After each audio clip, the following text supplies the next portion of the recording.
The Russian Sleep Experiment. Written by Holly Ice. Narrated by Cooper West. Lock your doors, turn off the lights, sit back, and enjoy. Russian researchers in the late 1940s kept 5 people awake for 15 days using an experimental gas-based stimulant. They were kept in a sealed environment to carefully monitor their oxygen intake so the gas didn't kill them, since it was toxic in high concentrations.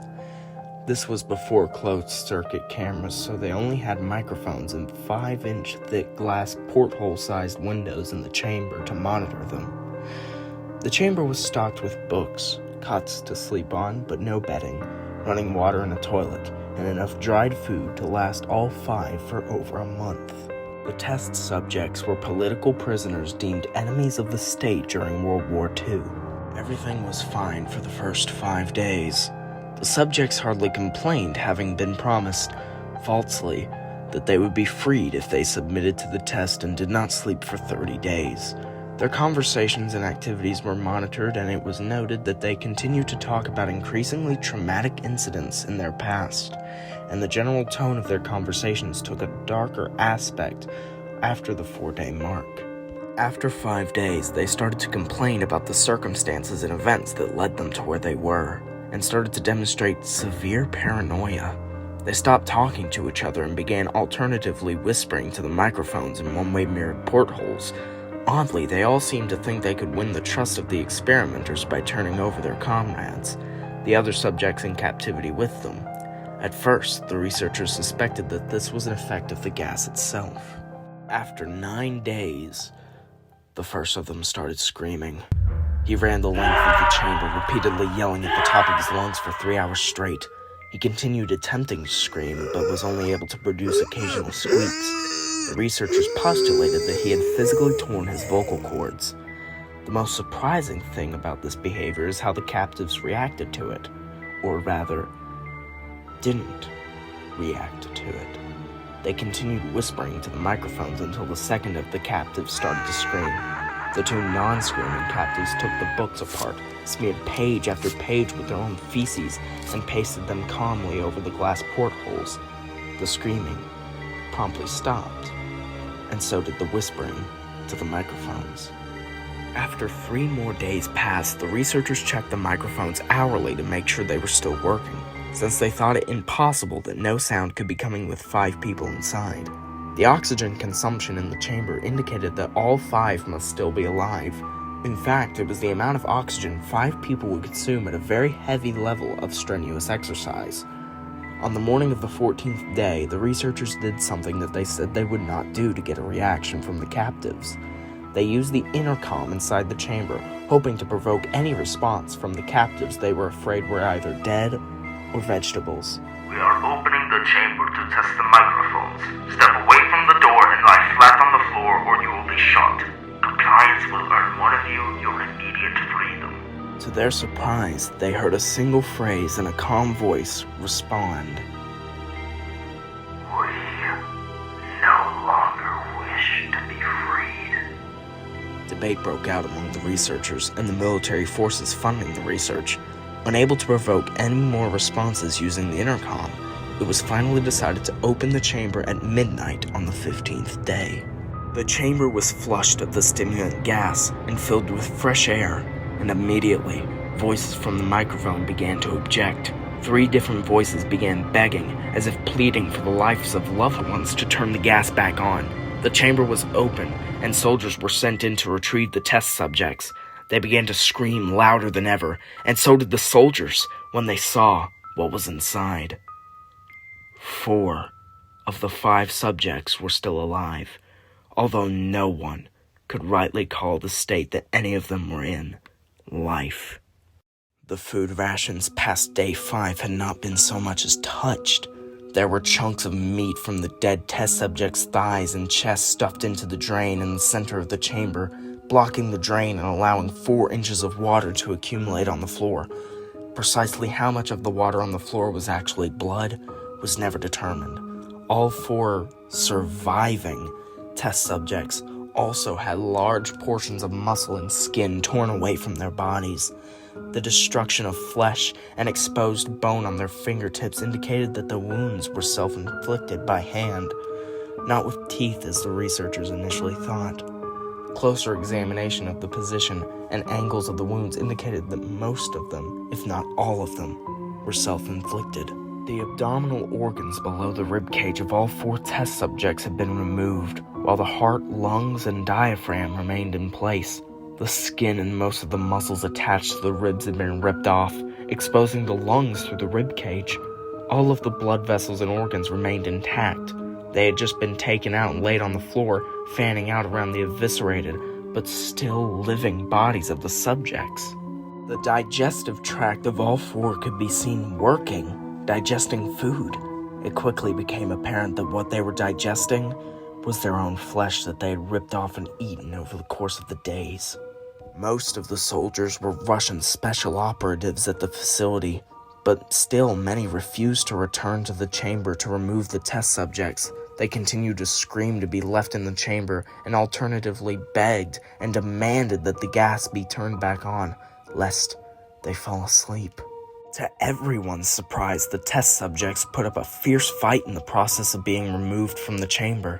One of the Russian soldiers died from having his throat ripped out. Another was gravely injured by having his testicles ripped off and an artery in his leg severed by one of the subject's teeth. Another 5 of the soldiers lost their lives, if you count the ones that committed suicide in the weeks following the incident. In the struggle, one of the 4 living subjects had his spleen ruptured, and he bled out almost immediately. The medical researchers attempted to sedate him, but this proved impossible.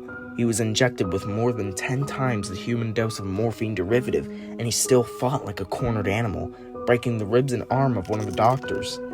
When his heart was seen to beat for a full 2 minutes after he had bled out to the point where there was more air in his vascular system than blood. Even after it stopped, he continued to scream and flail for another 3 minutes, struggling to attack anyone in reach, and just repeated the word "more" over and over, weaker and weaker, until he finally fell silent. The surviving 3 test subjects were heavily restrained and moved to a medical facility. The 2 with intact vocal cords continuously begging for the gas demanded to be kept awake. The most injured of the 3 was taken to the only surgical operating room that the facility had. In the process of preparing the subject to have his organs placed back within his body, it was found out that he was effectively immune to the sedative they had given him to prepare him for the surgery. He fought furiously against his restraints when the anesthetic gas was brought out to put him under. He managed to tear through most of the way of a 4-inch wide leather strap on one wrist, even through the weight of a 200-pound soldier holding that wrist as well. It took only a little more anesthetic than normal to put him under, and the instant his eyelids fluttered and closed, his heart stopped. In the autopsy of the test subject that died on the operating table, it was found that his blood had triple the normal level of oxygen. His muscles that were still attached to his skeleton were badly torn, and he had broken 9 bones in his struggle to not be subdued. Most of them were from the force his own muscles had exerted on them.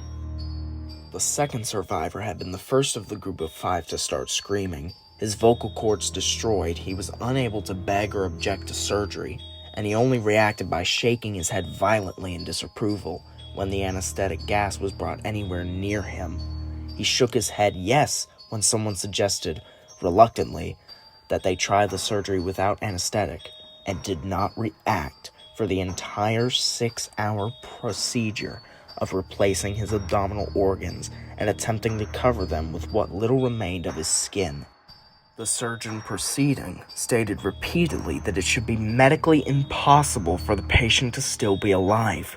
One terrified nurse assisting the surgery stated that she had seen the patient's mouth curl into a smile several times whenever his eyes met hers. When the surgery ended, the subject looked at the surgeon and began to wheeze loudly, attempting to speak while struggling.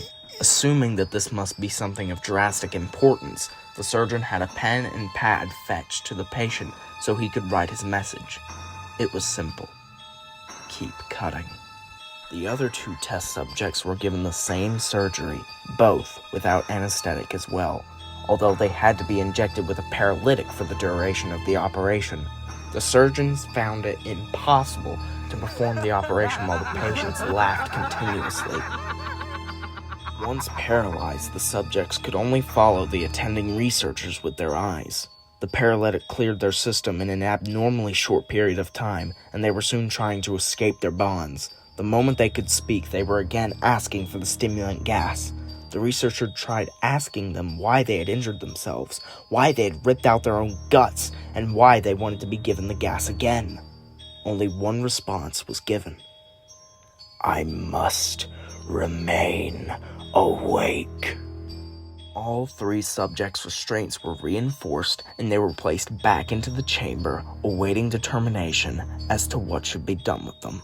The researchers, facing the wrath of their military benefactors for having failed the stated goals of the project, considered euthanizing the surviving subjects. The commanding officer, an ex-KGB, instead saw potential and wanted to see what would happen if the subjects were put back on the gas. The researchers strongly objected, but they were overruled. In preparation for being sealed in the chamber again, the subjects were connected to an EEG monitor and had their restraints padded for the long-term confinement. To everyone's surprise, all 3 stopped struggling the moment it was let slip that they were going to be put back on the gas.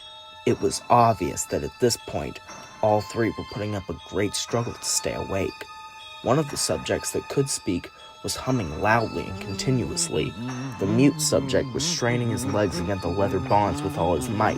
First left, then right, then left again, for something to focus on. The remaining subject was holding his head off his pillow and blinking rapidly. Having been the first to be wired for EEG, most of the researchers were monitoring his brainwaves in surprise. They were normal most of the time, but sometimes flatlined inexplicably. It looked as if they were repeatedly suffering brain death before returning to normal. As they focused on papers scrolling out of the brainwave monitor, only one nurse saw his eyes slip shut at the same moment his head hit the pillow. His brainwaves immediately changed to that of deep sleep, then flatlined for the last time as his heart simultaneously stopped. The only remaining subject that could speak started screaming to be sealed in now. His brainwaves showed the same flatlines as the one who had just died from falling asleep. The commander gave the order to seal the chamber with both subjects inside, as well as 3 researchers. One of the named 3 immediately drew his gun and shot the commander point blank between the eyes, then turned the gun to the mute subject and blew his brains out as well. He then pointed his gun at the remaining subject, still restrained to a bed, as the remaining members of the medical and research team fled the room. "I won't be locked in here with these things! Not with you!" He screamed at the man strapped to the table. "What are you?" he demanded. "I must know!" The subject smiled. "Have you forgotten so easily?" the subject asked. "We are you. We are the madness that lurks within you all, begging to be free at every moment in your deepest animal mind. We are what you hide from in your beds every night. We are what you sedate into silence and paralysis when you go to the nocturnal haven where we cannot tread." The researcher paused, then aimed at the subject's heart and fired. The EEG flatlined as the subject weakly choked out, "So nearly free."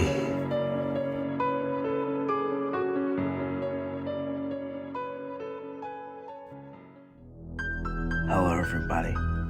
Thank you for watching the video.